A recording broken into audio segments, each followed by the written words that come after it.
Everybody, it's Terry Ann. I'm coming on again today to talk about self-love. Self-love. We're going to dig in about self-love. Self-love really is important because, it's not just a term we throw around nowadays. Oh, I love myself. I have self-love. That's not really what it's about. Yes, you do love yourself, but you also take inspired action that promotes that self-love. So you can say, I love myself, but then you go out and you're self-sacrificing. And you do for everybody else and you put yourself last, and then you say, oh, I love myself.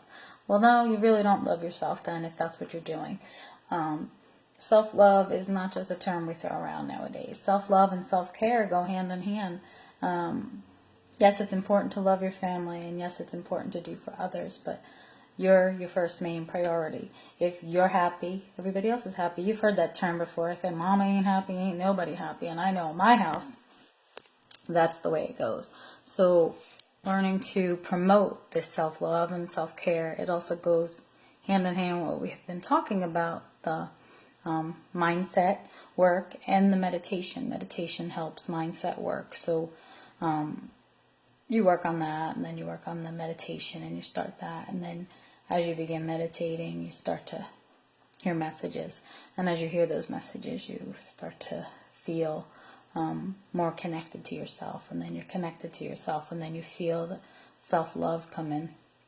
You allow yourself that time. Like, my family knows that if I'm meditating, don't disturb me. That's my time. It's very important for me to set those boundaries so that everybody knows that that's my time to meditate.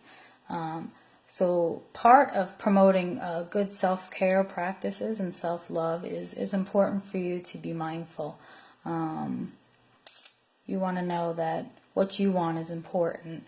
If you want something, and somebody else thinks you shouldn't do it, or it's not part of your life, that would be good for you, you should do it anyway. Don't look outside of yourself for other people to give you validation about what you want to do. There was a time in my life when I did do that, and I was a lot younger, and I didn't understand.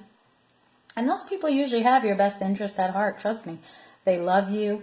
They're just looking out for you. They're fearful, but since I've become more aware of self-love and self-care, I've learned that even though, yes, they love me and they care about me, that what I want ultimately is what is most important in my desires. And if I want to go do something and somebody thinks I shouldn't do it, or they don't agree with it, it's not my concern.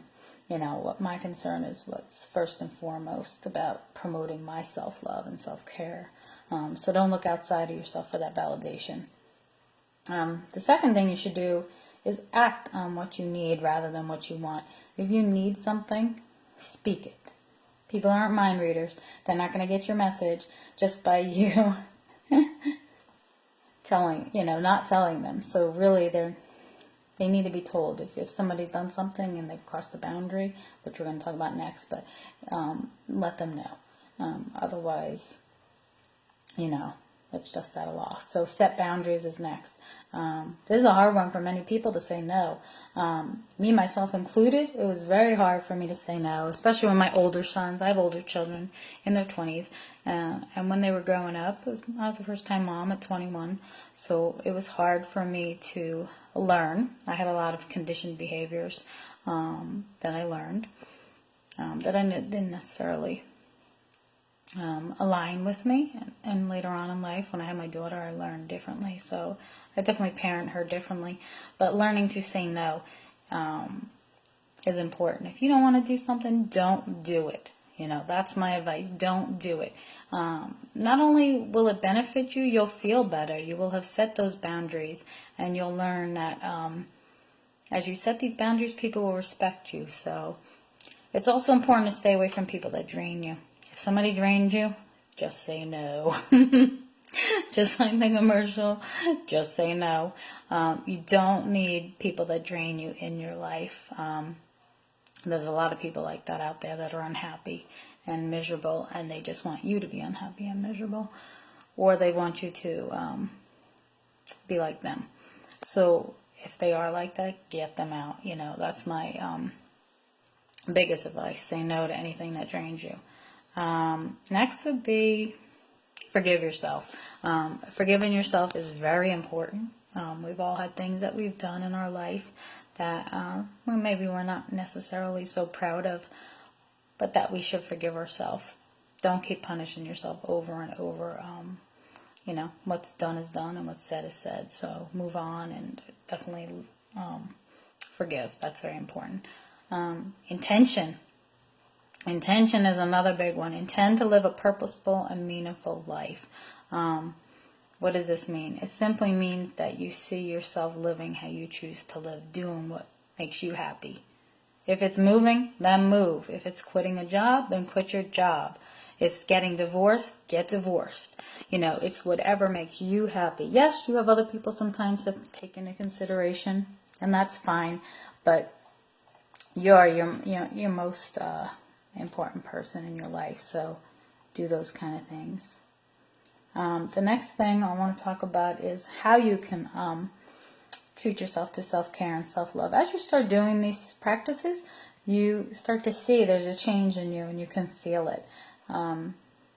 Mine began simply with meditation because it opened up those avenues for me, and everybody's different. So for you, it may be something simple as meditation, but you can also go get a massage.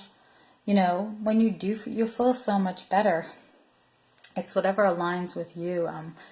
You go out and you get a massage, you come home, and you're so much more relaxed and apt to deal with what's going on in your life. You're not as stressed. So that's part of the self-care and self-love. A lot of moms, I can speak from my mom experience, I don't have the money, my kids need shoes, that's irresponsible, or it's frivolous, and that's simply not true. You deserve everything that you deserve as well. Yeah, do your kids need shoes? Yes, they probably need shoes. But there's always going to be something that comes before you if you allow it to be that way.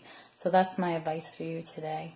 I'm going to be doing sort of a interactive thing where I think I'm going to work on doing some self-love and self-care and maybe even some sensuality stuff in my group, in my private group. So I may share that here as well. I'll see how I feel on that. But again, I thank you for connecting with me. I hope you enjoyed my talk on self-love and self-care. And I look forward to working with you. Thank you.